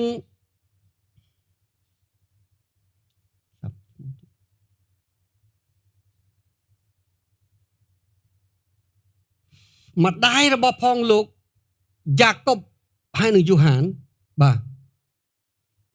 គាត់ទៅជួបព្រះយេស៊ូវឈ្មោះអីសាឡូមេបាទត្រូវអរគុណបាទសាឡូមេប្អូនបង្កើតរបស់នាងម៉ារីបាទហើយអញ្ចឹងយូហានហើយនិងយ៉ាកុបគឺជាជីដូនមួយរបស់ព្រះយេស៊ូវខាងសាច់ឈាមបាទពួកគេសិស្សរបស់ផងព្រះអង្គនិងឪពុកម្ដាយរបស់ផងគេគិតថាព្រះយេស៊ូវគឺជាព្រះមេស៊ីបាទហើយក្នុង concept របស់ផងអ៊ីស្រាអែលព្រះមេស៊ីនឹងត្រូវយាងមកបាទដើម្បីធ្វើជាស្ដេចហើយដឹកនាំបដិវត្តអ៊ីស្រាអែលគេយល់ឃើញអញ្ចឹងដូច្នេះគេដឹងថាព្រះយេស៊ូវនឹងធ្វើជាស្ដេចហើយគេយល់អត់ខុសទេក៏ប៉ុន្តែគេអត់ដឹងទេថាព្រះយេស៊ូវមកពីរដងគេគិតថាព្រះយេស៊ូវមកតែម្ដងវប្បធម៌អ៊ីស្រាអែលគេគិតថាព្រះយេស៊ូវមកតែម្ដងទេគឺបាទហើយអ្វីដែលគេយល់នឹងឯងគឺលើកទី2គេយល់ត្រឹមត្រូវប៉ុន្តែនេះជាការយាងមកលើកទី2ទេមិនមែនការយាងមកលើកទី1ទេមុនពេលព្រះយេស៊ូវមកធ្វើជាស្ដេចខាងសាច់ឈាមព្រះយេស៊ូវមកធ្វើជាស្ដេចខាងវិញ្ញាណសិនអាមែនមុនព្រះយេស៊ូវបាទនាំគេចូលឋានសួគ៌ព្រះយេស៊ូវបាទត្រូវនាំគេឲ្យជឿព្រះផ្ដាច់ចំណងវិញ្ញាណបណ្ដាសាអំពើបាបសិនអញ្ចឹងសាឡូមេចូលទៅមួយបាទខ្ញុំឧទាហរណ៍ណាហៅព្រះយេស៊ូវមួយកុំភ្លេចពេលធ្វើជាស្ដេចកូនខ្ញុំមួយនេះគឺខាងឆ្វេងមួយនេះគឺខាងស្ដាំអូខេដល់ពេលអញ្ចឹងវាយ៉ាងម៉េចបាទលឺដល់សាវកដទៃផ្សេងទៀតកើតឲ្យអន់សពុនចិត្តបាទគេគិតថាអីអាដើរជាមួយគ្នាអីជាមួយគ្នាបាទហើយឥឡូវនេះចង់បានធំតែម្នាក់ឯងហើយនឹងមានរឿងជាច្រើនទៀតដែលវាកើតឡើងក្នុងកំឡុងពេលហ្នឹងអញ្ចឹងហើយផ្នែកគំនិតរបស់ផងគេឬក៏ perspective របស់គេការតម្កល់ចិត្តគេហ្នឹងគឺអត់បរិសុទ្ធទេប្រៀបដូចជាដៃដែលប្រឡាក់ហើយជើងដែលប្រឡាក់អញ្ចឹងអាមែនពីព្រោះពួកគេនៅក្នុងនោះកំពុងតែគិតរឿងផ្សេងគ្នាអាមែនបាទព្រះយេស៊ូវមានបន្ទូលថាម៉េចព្រះយេស៊ូវមានបន្ទូលថាបាទអ្នករាល់គ្នាមួយទឹកហើយត្រូវការលាងដៃតែជើងទេគឺការលាងដៃនឹងជើងនឹងឯងគឺជានិមិត្តរូបអំពីការរស់នៅរបស់គ្រីស្ទបរិស័ទបាទដែលយើងបានទទួលព្រះអង្គជាព្រះអង្គម្ចាស់ជាព្រះអង្គសង្គ្រោះហើយព្រលឹងយើងបានលាងសម្អាតហើយយើងនៅតែបន្តការលាងសម្អាតដៃជើងយើងគឺការប្រព្រឹត្តពាក្យសម្ដីកាយវាចាចិត្តរបស់យើងនៅចំពោះព្រះនៅចំពោះដទៃផ្សេងទៀតជាប្រចាំរហូតតតែយើងបានសុចរិតហើយស្អាតបរិសុទ្ធគ្រប់ចំពោះអាមែនបាទនេះគឺជាចំណុចសំខាន់ទី2ហើយបាទនៅក្នុងការបន្តក្តីស្រឡាញ់ក៏ដូចគ្នាបាទក្រៅពីការបន្ទាបខ្លួនបាទគូបដិបៈបាទទំនាក់ទំនងរវាងបងនិងប្អូនក៏ត្រូវបន្តសម្អាតជាប្រចាំដែរបាទមានចិត្តក្លាហានបន្ទាបខ្លួនចំពោះគ្នាទៅវិញទៅមកបាទបើខុសសុំទោសគេបាទយ៉ាងម៉េចដែរហ៊ានសុំទោសហ៊ាននិយាយហ៊ានទទួលស្គាល់បាទហើយក៏ហ៊ានក៏អត់ទោសឲ្យគ្នាទៅវិញទៅមកអានេះឯងគឺជារូបមន្ត2 too simple បាទបន្ទាបចិត្តបន្ទាបកាយបាទរកគ្នាអ្នកធំរត់ទៅអ្នកតូចមុនបាទហើយរាប់អានគេលើសពីនឹងទៅទៀតហ៊ានខុសសុំទោសហ៊ានផ្លាស់ប្ដូរហ៊ានកែប្រែហ៊ាននិយាយដោយបាត់ចំហវាជារឿងសកម្មភាពធម្មតាសុទ្ធសាធវាអត់មាន supernatural ឬក៏អីរូបមន្តអីពិសេសទេនេះគឺជាការរស់នៅក្នុងជីវិតប្រចាំថ្ងៃដែលធ្វើឲ្យក្តីស្រឡាញ់មានជានិរន្តរ៍ជាប់ជាបន្ត តាមពិតរឿងដែលអស្ចារ្យគឺកើតចេញពីរឿងដែលធម្មតាហើយសាមញ្ញបំផុតអាមែន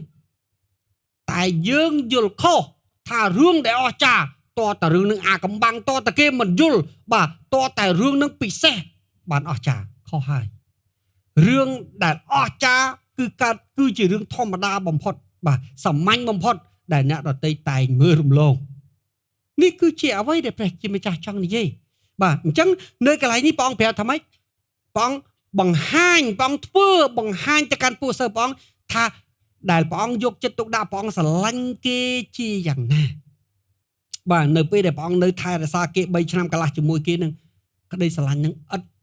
ប្រែប្រួលទេទោះបីជាបាត់វត្តមានព្រះអង្គឬបាទទោះបីព្រះអង្គមិននៅជាមួយគេតែក្តីស្រឡាញ់នឹងនៅតែមានចំពោះគេបាទហើយបានជាព្រះអង្គដោះសម្លៀកបំពាក់ចេញចងខ្សែក្រវ៉ាត់ក្បាលនេះជាកេះហើយលាងជើងឲ្យគេហ្នឹងបាទដើម្បីទុកជានិមិត្តរូបប្រាប់ថាបាទយ៉ាងម៉េចដែរបង្ហាញពីក្តីស្រឡាញ់មួយទៀតព្រះអង្គចង់បញ្យល់ប្រាប់គេថាទោះបើព្រះអង្គយាងទៅស្លាប់នៅលើឈើឆ្កាងដោយបាទក៏ដោយព្រោះតែគេស្រឡាញ់គេដែរព្រះអង្គចង់ឲ្យគេចងចាំរឿងហ្នឹងប្រយោជន៍ឲ្យគេមានកម្លាំងមានធម៌ពលនៅក្នុងសេចក្តីជំនឿកុំឲ្យគេយល់ថាបាត់ព្រះទៅឯកោហើយជាមួយគ្នាបាទសេចក្តីបង្រៀនហ្នឹងក៏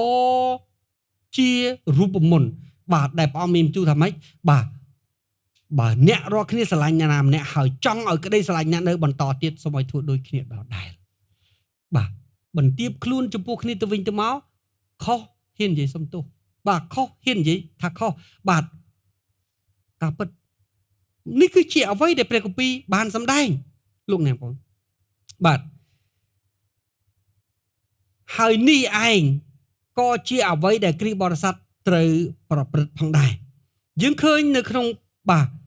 ព្រះគម្ពីរ1ពងសាវតារក្សត្រចំពុក7ខ23ទៅកាន់ខ26ចានខ្លាំគឺជាចានមួយដែលធ្វើពីកញ្ចក់ពួកស្រីពីព្រោះនៅក្នុងនេះខមណាំងចំពុក38ខ8ប្រាប់ថាចានខ្លាំដែលធ្វើពីលង្ហិននឹងគឺជាលង្ហិនដែលភ្លឺរលោងដែលស្ត្រីយកមកធ្វើជាកញ្ចក់ឆ្លុះមុខនាសម័យនោះបាទនៅក្នុងពងសាវតារក្សត្រខ្សែទី1ចំពុក7ខ23ទៅខ26បាទនៅក្នុង The First Temple នៅក្នុងព្រះវិហារសាឡូមោនគេបានដូរទៅជាអាងដ៏ធំមួយបាទដែលមានអីគេបាទដែលអាចដាក់ចំណុះទឹកបើសិនជានៅក្នុងភាសាអង់គ្លេសគេប្រើពាក្យថា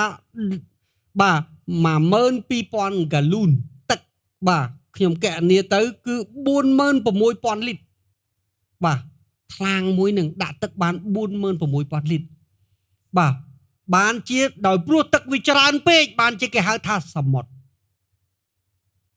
យល់ទេបាទយើងហៅថាសមុទ្រកែវបាទហេតុអីពីព្រោះហេតុអីបានសមុទ្រកែវដោយសារលង្ហិនដែលយកមកធ្វើហ្នឹងមិនមែនជាលង្ហិនធម្មតាទេជាលង្ហិនដែលខាត់រលោងអត់មានគ្រើមអត់មានស្លាកស្នាមទេគឺជាកញ្ចក់ដែលគេយកមកធ្វើជាកញ្ចក់របស់ស្ត្រីសម័យនោះឥឡូវនេះយើងប្រើកញ្ចក់តែសម័យនោះគេប្រើលង្ហិនទេបាទដល់ពេលអញ្ចឹងទៅយ៉ាងម៉េចដែរដោយព្រោះកញ្ចក់ហ្នឹងភ្លឺរលោងហើយទឹកហ្នឹងក៏ថ្លាទៀតចាំងដោយពន្លឺព្រះអាទិត្យមកយើងឃើញយ៉ាងម៉េចដែរគឺថ្លាដូចជាកែវអញ្ចឹងគេហៅសមុទ្រកែវហើយនៅដាក់តម្កល់នៅលើគោ12ក្បាល3ទៅទិសខាងជើង3ទៅទិសខាងត្បូង3ទៅទិសខាងកើត3ទៅទិសខាងលិចគោ12ក្បាលហេតុអីបានជាគោពីព្រោះគោគឺជានិមិត្តរូបនៃបាបនិមិត្តរូបនៃសាសនានិមិត្តរូបនៃបាទមនុស្សដែលបាទមិនស្អាតមិនបរិសុទ្ធនៅចំពោះព្រះអានឹងសត្វគោបាទហើយយើងឃើញគោមានរឿងតាំងពីដើមស្ទើរតែគ្រប់សាសនាទាំងអស់ដែលថ្វាយគុំគោឥណ្ឌាក៏មានខ្មែរក៏មានអ្នកណាក៏មានបាទសូម្បីតែអ៊ីស្លាមក៏មានដែរបាទពួកអេស៊ីបក៏មានក៏ថ្វាយគុំគោដែរបាទហើយសូម្បីតែក្នុងពិធីថ្វាយយ៉ាញ់បូជាក៏តាក់ទងនឹងសត្វគោដែរអញ្ចឹងគោទាំង12ហ្នឹងគឺតំណាងឲ្យជនជាតិអ៊ីស្រាអែលទាំង12ពូជអម្បូរនឹងឯងបាទដែលជារាជខាងឯសាច់ឈាមរបស់ផងព្រះ បាទទោះបីជាគេជារាជខាងសាច់ឈាមរបស់ផងព្រះមែនតែគេដូចជាសាដតេអញ្ចឹងបាទអ្នកណាគោរពកោខ្លាចព្រះក៏គោរពទៅអ្នកណាថ្វាយបង្គំស្អីក៏គិតអីក៏គិតទៅធ្វើអីក៏ធ្វើទៅគេគឺជាបឋិជនដូចតែយើងអញ្ចឹងអាមែនបាទហេតុអីបានជាគោនឹងបាទត្រូវរែកពុនបាទសមុទ្រកែវនឹងពីព្រោះសមុទ្រកែវតំណាងឲ្យសេចក្តីសុចរិតតំណាងឲ្យភាពបរិសុទ្ធបាទតំណាងឲ្យបាទយ៉ាងម៉េចដែរតំណាងឲ្យការលាងសម្អាតតំណាងឲ្យភាពឥតខ្ចោះនៅចំពោះព្រះចោះម្ចាស់បាទព្រះគម្ពីរចង់ពន្យល់ប្រាប់យើងខាងសាច់ឈាមទី1យ៉ាងម៉េចដែរថាបជារាព្រះទោះបីជាមានឈ្មោះជាបជារារបស់ផងព្រះហើយក៏ដោយក៏ប៉ុន្តែត្រូវតែបាទខ្លួនត្រូវតែទទួលរែកពុនបាទយ៉ាងម៉េចនៅចំពោះព្រះចោះម្ចាស់ដែលត្រូវតែរស់នៅស្អាតបរិសុទ្ធសុចរិតប្រព្រឹត្តត្រឹមត្រូវបាទតាមព្រះបន្ទូលរបស់ផងព្រះជាម្ចាស់ជាប្រចាំអញ្ចឹងហើយបានជាគោនឹងនៅពីលើបាទហើយបាទអញ្ចឹងទឹកដែលសំណាងឲ្យការលាងសម្អាតនឹងបាទគឺអីគេគឺជាគុណតម្លៃគឺជាការលាងសម្អាតបន្ទាប់ពីយើងបានទទួលព្រះអង្គបន្ទាប់ពីយើងបានធ្វើជារាជរបស់ផងព្រះចោះម្ចាស់រួចហើយលោកអ្នកនៅក្នុងព្រះគម្ពីរវិវរណៈជំពូក16ខ15ព្រះគម្ពីរប្រាប់ថាម៉េចមានពរហើយអ្នកណាដែលរក្សាសម្លៀកបំពាក់ខ្លួនមិនឲ្យកខ្វក់សូមឲ្យខ្ញុំប្រាប់អាកំបាំងមួយមុនពេលបញ្ចប់គ្រប់គ្នាគឺអស់អ្នកដែលទទួលព្រះអង្គជាព្រះអង្គម្ចាស់និងជាព្រះអង្គសង្គ្រោះបាទដែលបានសង្គ្រោះថ្ងៃបាទនៅចុងបញ្ចប់គេនឹងត្រូវចូលទៅកាន់វិវាហកូនជានេះជាពិធីជប់លៀងចុងក្រោយហើយតែមួយគត់នៅក្នុងប្រវត្តិសាស្ត្រនៃមនុស្សជាតិមុនពេលដែលរាជ 1000 ឆ្នាំត្រូវចាប់ផ្ដើមមុនពេលដែលព្រះគ្រីស្ទមកធ្វើជាស្ដេចនៅលើផែនដីនេះបាទហើយសូម្បីតែលោកអាដាមក៏រងចាំពិធីជប់លៀងមួយនេះដែរហើយសមុទ្រកែវបាទនេះឯងសមុទ្រកែវបាទអញ្ចឹងតើធ្វើម៉េចនេះខ្ញុំអត់និយាយអ្នកអត់បានទៅខ្ញុំអត់និយាយអ្នកខកជើងទេណាខ្ញុំនិយាយអ្នកដែលបានទៅគ្រប់គ្នាឈរនៅចំពោះព្រះដ៏ជាអម្ចាស់ហើយបាទក្នុងរូបភាពយើងហៅព្រះអង្គប្រាប់ហៅទៅមើលម្នាក់ម្ដងថាណែឯងបានធ្វើអីខ្លះតាមពិតធាតុពិតមិនអញ្ចឹងទេសូមចងចាំទីបរិសុទ្ធរបស់ផងព្រះគឺចម្លងចេញជាស្រមោលនៃឋានសួគ៌អញ្ចឹងហេតុអីបានជាបដូរពីចានក្លាំទៅជាសមុទ្រកែវបាទពីព្រោះនៅឋានសួគ៌បាទនៅក្នុងនគររបស់ផងព្រះក៏មានសមុទ្រដែរហើយនោះគឺជាសមុទ្រកែវពិតប្រាកដបាទជាសមុទ្រកែវពិតប្រាកដដែលគេចម្លងយកមកដើម្បីឲ្យយើងយល់ពីនគរឋានសួគ៌អញ្ចឹងនៅពេលដែលប្រជារាស្ត្ររបស់ផងប្រងមុនពេលចូលទៅកាន់រោងការគេឈរនៅចំពោះព្រះជាម្ចាស់គឺគេឈរនៅលើសមុទ្រកែវនោះឯងបាទ floor ដែលគេឈរគឺនៅលើសមុទ្រហើយសមុទ្រនោះគឺជាសមុទ្រកែវសមុទ្រនោះភ្លឺថ្លាដូចជាកែវចរណៃហើយមិនមែនគ្រាន់តែជាកែវទេលីឡំទៅដោយភ្លើងផងបាទគឺទាំងភ្លើងឆេះលាយឡំជាមួយសមុទ្រកែវនោះបាទដើម្បីអីគេនៅពេលដែលយើងទៅឈរនៅកន្លែងនោះគឺបើកសម្ដែងគ្រប់យ៉ាង reveal គ្រប់យ៉ាងបាទនៅអ្វីដែលមាននៅក្នុងជីវិតរបស់ផងយើងហើយត្រូវឆេះបន្សោះរហូតតតែយើង perfect ទើបយើងអាចដើរចូលទៅវិហារមង្គលកូនជាបានហើយរឿងនេះ throughout the Bible គ្រប់កន្លែងទាំងអស់បាទនេះយើងត្រូវយល់បាទអញ្ចឹងហើយយ៉ាងម៉េចដែរពុំមាននរណាម្នាក់អាចលាក់អ្វីនៅចំពោះព្រះជាអម្ចាស់បានទេលោកអ្នកបើលោកអ្នកបងប្អូនព្យាយាមហើយនៅតែចង់ថាខ្ញុំមានអាចកំបាំងផ្ទាល់ខ្លួនយោបល់ខ្ញុំកុំទៅឋានសួគ៌ពីព្រោះអ្នកទៅឋានសួគ៌ គ្មានស្អីដែលផ្ទាល់ខ្លួនទេគ្រប់យ៉ាង reveal គ្រប់យ៉ាងអាមែនបាទហើយបើចង់ទៅឋានសួគ៌ត្រូវរៀនខ្លាយជំនួលែងមានអាកំាំងពីឥឡូវទៅតែខ្ញុំលែងមានអាកំាំងហ្នឹងមិនមែនថាដើរប្រាប់គេគ្រប់យ៉ាងទេក៏ប៉ុន្តែឲ្យចិត្តឲ្យគំនិតឲ្យព្រលឹងឲ្យវិញ្ញាណអារម្មណ៍អនុចេតនារបស់ផងយើងបានជ្រះស្រឡះស្អាតបរិសុទ្ធនៅបាទនៅចំពោះឲ្យគេនៅចំពោះព្រះជាម្ចាស់ហើយចំពោះគ្នាទៅវិញទៅមកឲ្យហើយផ្ទះខ្ញុំកាន់ទូរស័ព្ទបាទហើយជាមួយគ្នាខ្ញុំហើយនឹងភរិយាលេខទូរស័ព្ទរបស់ផងខ្ញុំកូនណាក៏ដឹងបុគ្គលិកណាក៏ដឹងអ្នកណាក៏បើកបានអត់មានអាកំាំងទេពីព្រោះហេតុអីខ្ញុំធ្វើអញ្ចឹងពីព្រោះខ្ញុំចង់ប្រាប់អ្នកដទៃថាខ្ញុំគ្មានអាកំាំងទេកងធនាគារខ្ញុំក៏អ្នកអាចមើលបានពេលខ្លះខ្ញុំប្រើមករៀមថាឲ្យយកទូរស័ព្ទខ្ញុំទូទាត់លុយនៅក្នុងកងធនាគារហ្នឹងខ្ញុំទៅទិញអីមួយពីព្រោះវាអត់មានអីត្រូវអាកំាំងទេហើយក៏គ្មានអីអាកំាំងនៅក្នុងទូរស័ព្ទហ្នឹងដែរក្រៅតែពី contact ប៉ុន្តែមនុស្សជាទូទៅអត់អញ្ចឹងទេសូម្បីតែប្តីក៏មិនអាចប៉ះទូរស័ព្ទប្រពន្ធក៏មិនអាចប៉ះទូរស័ព្ទប្តីព្រោះមានអាកំាំងរៀងខ្លួនត្រូវអត់ខ្ញុំនិយាយត្រូវអត់ពេលខ្លះគេប្រើពាក្យ Don't touch my privacy កុំប៉ះពាល់សិទ្ធិបុគ្គលរបស់ខ្ញុំត្រូវអត់លោកអ្នកបងយើងគិតធម្មតានៅលើផែនដីពីព្រោះយើងកើតមកក្នុងបរិបទហ្នឹងបន្តធ្វើទៀតទៅអត់អីទេក៏ប៉ុន្តែអ្វីដែលខ្ញុំនិយាយតាក់ទងទៅខាងពលិកញាណនៅចំពោះព្រះអាក្រាតគ្មានទេ privacy បាទជាពិសេសរវាងអ្នកនិងព្រះជាម្ចាស់ហើយអ្នកដែលចូលចិត្ត privacy untouchable មិនអាចប៉ះបានយោបល់ខ្ញុំកុំគួរទៅឋានសួគ៌អីវាព្រោះទៅឋានសួគ៌ព្រះអង្គអាក្រាតទាំងអស់អាមែនបាទពីព្រោះនៅឋានសួគ៌ខ្ញុំប្រាប់លោកអ្នកបងប្អូនគ្រាន់តែលោកអ្នកបងប្អូនគិតមិនទាំងទាន់បានធ្វើអីផងគឺមនុស្សទាំងអស់នៅឋានសួគ៌គេដឹងថាអ្នកបងប្អូនគិតអីពីព្រោះឋានសួគ៌ transparency ថ្លាដូចកញ្ចក់អញ្ចឹងបាទនោះជាពួកបរិសុទ្ធហេតុអីបានព្រះធ្វើអញ្ចឹងបាទបើមិនអញ្ចឹងទេព្រះអង្គនឹងបើកឱកាសដើម្បីឲ្យមានអ្នកបះបោរតទៀតហើយសូមចាំថាផែនដីមានការបះបោរ3លើកហើយនឹងគ្មានលើកទី4ទេ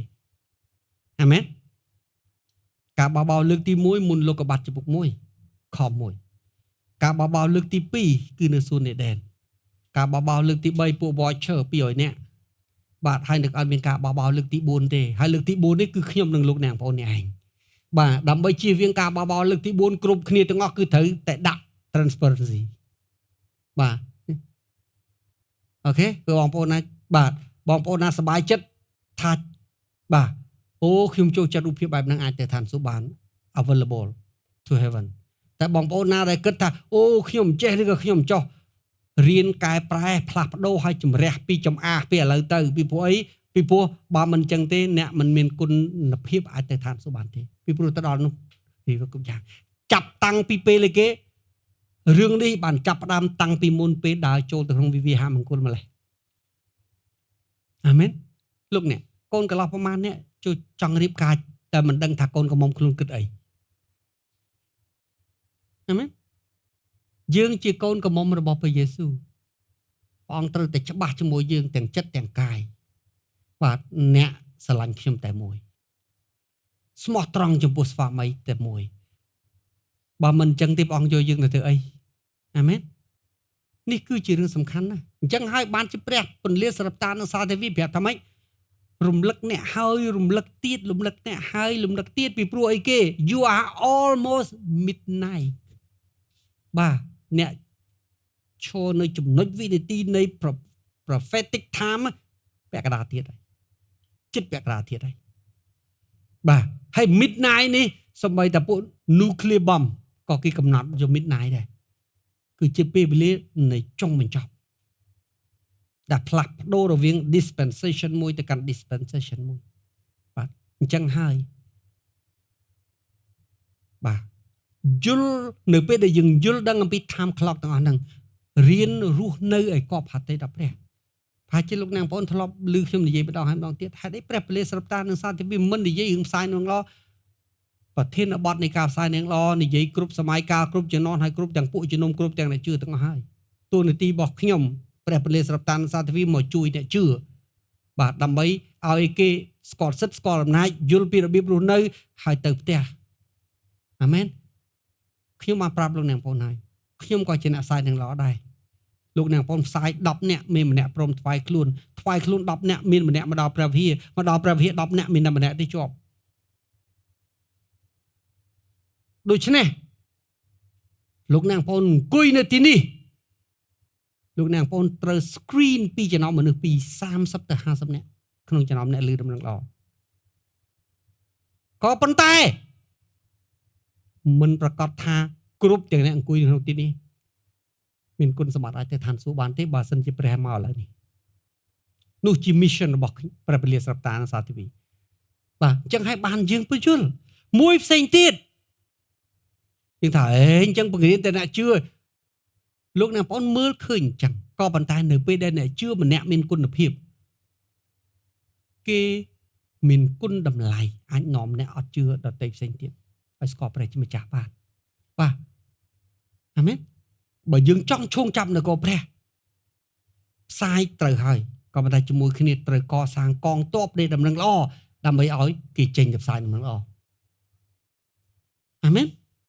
នេះគឺជាអ្វីដែលយើងត្រូវយល់